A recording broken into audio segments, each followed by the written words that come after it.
I'm going to talk about this today. I'm going to talk about Mark Carney a bit in Canada. So yeah, okay, a little update, little Canada update to the north. What about Canada?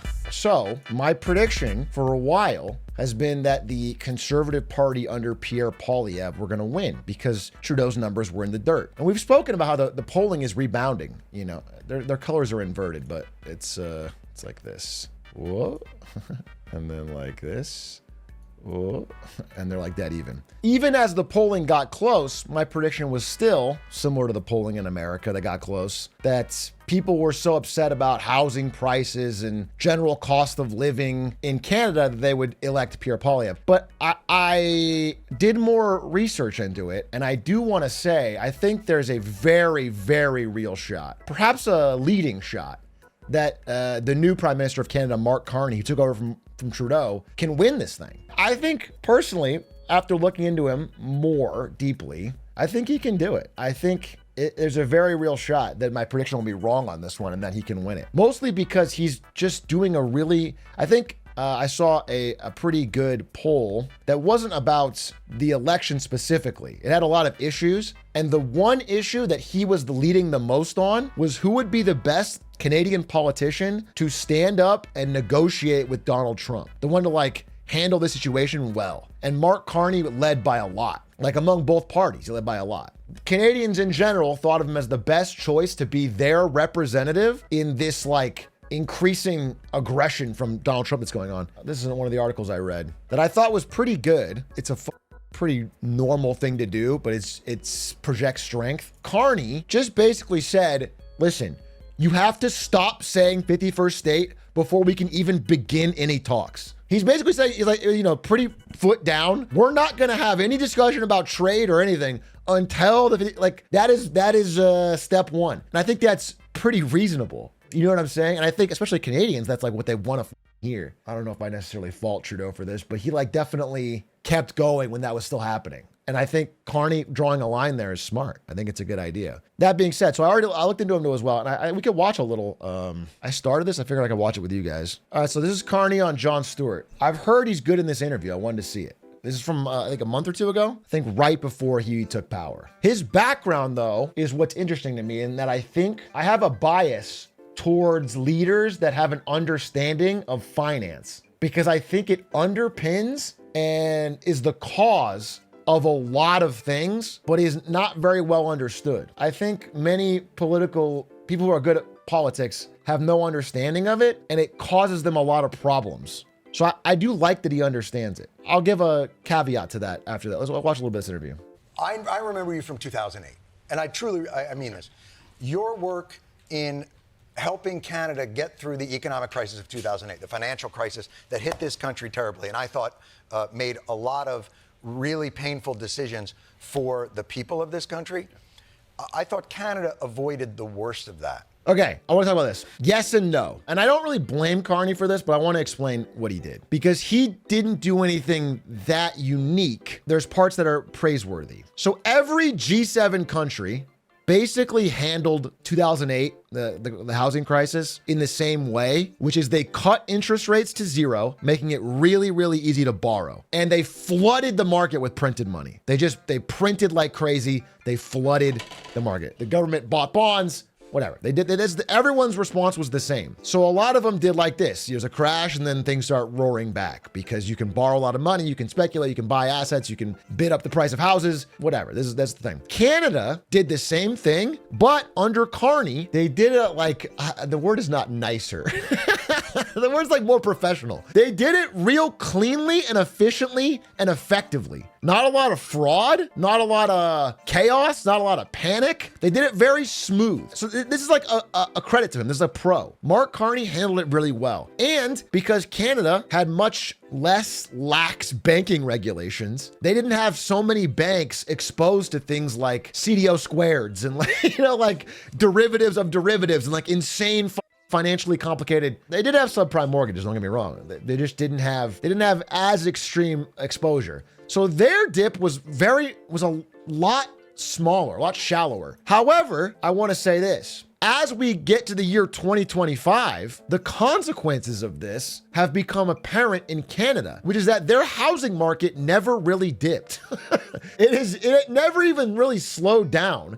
This strategy that he took, which everyone else took, I'm not saying he's like uniquely bad for doing it, but it has consequences. When you make it super cheap to borrow money and you flood the market with money, yes, you stop or slow down a recession in the short term, but then you train everybody to start buying the riskiest assets they can, to just keep pumping, to borrow money. Like no matter how expensive a house is, borrow money and buy it, borrow money and buy it, borrow money and buy it. Doesn't matter how expensive it gets. There's never a point where it stops. You can always borrow it cheaper. And so as we approach 2025, we're in a spot where Canada's housing is unsustainable. And I watched a excellent, I know it sounds silly. Watch this video. It's about Australia, but it's the same thing as Canada. Should we check in on house prices? If you really want to. Oh, come on, it can't be that bad. A national median home price is up 12 grand in the last 3 months. Sydney and Perth are up 100,000 bucks in the last year, and now Brisbane is more expensive than Melbourne. Really? Yeah, those interest rate hikes didn't really stop the price rises. Were they meant to do that? Well, they made mortgages a lot more expensive. And so what? People just now have a more expensive mortgage on a more expensive asset. Any ideas? Well, if you change the supply and demand dynamic, then prices might go down, but then you'd have a lot of people who are upset, that the price of their home was going down. Ugh. That's what's happening with every government of these, especially Canada and Australia. They have two parties that just have no solution. It's almost too late. Do you know what I'm saying? They've pumped this up for so many years. There is no solution that doesn't have a ton of pain, because now so many Canadians or Australians have borrowed so much money to buy incredibly expensive homes that they need those homes to keep going up to ever get out of this hole.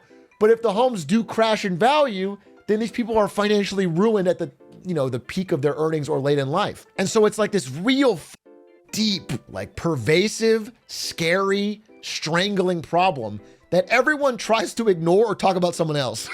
Every politician in both these countries tries to talk about something else. Because if they talk about this for too long, people will hate them. Someone will hate them. They have to try to talk about something else. So that's a problem in Canada. I don't blame Mark Carney for it. I think he handled it well. He did the same thing as everybody else. I'm just saying his solution, I don't think was a good one. It wasn't his idea specifically. It was everyone's. Everyone did this. And I think because he did the same things as everything else and he handled it much better, he at least has shown the ability to have like grace under pressure, good control, a lack of toleration for corruption. There's a lot of good attributes about this. I just want to say like it wasn't like a miracle. People talk about like 2008, Canada just solved it. Canada handled it so well there was no problems, and in fact they just delayed their problems. So that's my one take. But I have respect for how him and the Canadian banking system handled it. They delayed the problem, but they also did other things just better, cleaner, less chaotic and correct. You're saying you thought let's not let the banks dissolve mortgages into particulate matter, mix it into cups, throw it off, throw it in the air, and then sell that. Well, throw it in the air, take a big profit, pay themselves a lot of money, yes, and then it hits the ground. How did you not have to do that? We didn't understand it, Joe. Son of a bitch! We didn't understand it. That's all it. Okay, that's a funny answer, but it's also true in that the timing of it, Canada was a few years behind America on some of this stuff. Had the bubble extended longer, Canada would have also begun digging deeper into these financial instruments. So again, I think compared to everyone else who handled it the same way, I think Carney handled it the best, but I don't love this whole strategy of like dump easy money on everything at the first sign of struggle and try to bail everyone out. What are they making up there of the overtures and sort of trolling to Canada about being a part of the United States? Anger. Well, I mean, the bottom line, it's not going to happen. I don't know if you guys have seen, Americans, if you've seen, but like in grocery stores in Canada, they have buy Canadian things. They have labels that show whether it's from America, and people are just not buying it. Regardless of tariffs, they're just not buying it.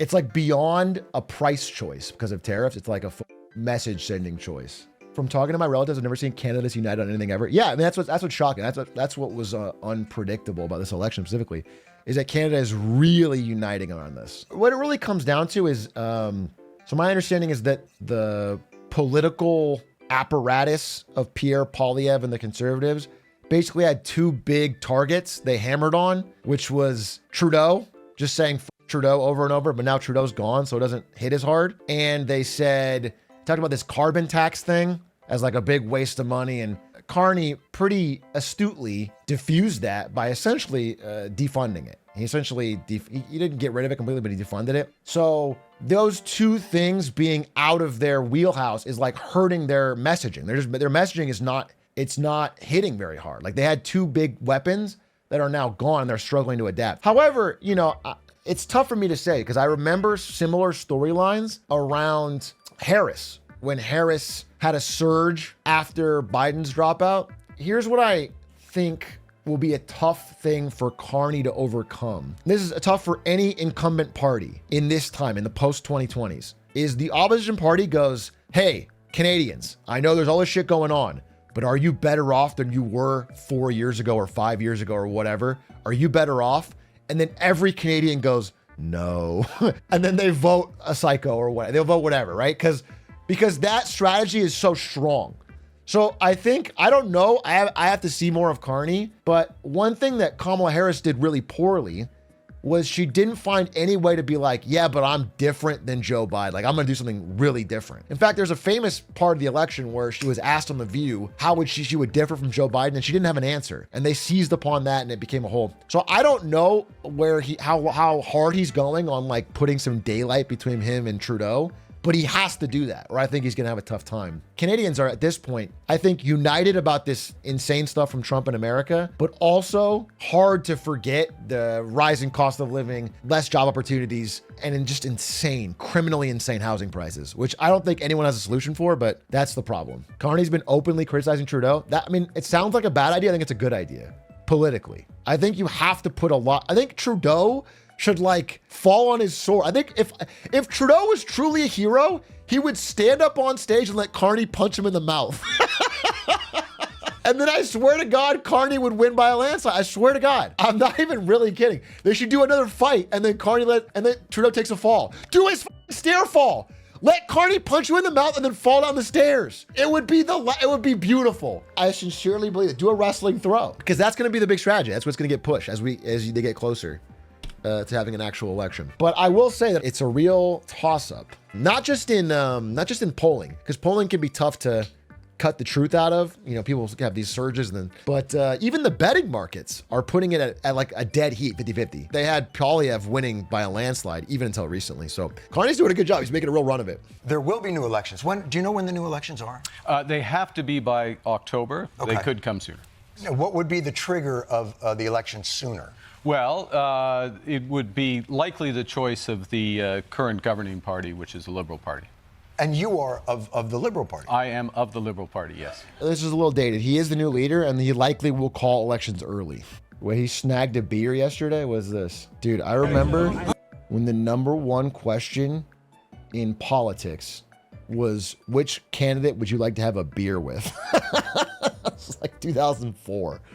I remember thinking it was dumb as a kid, and it was like, which one's the best one to have a beer with?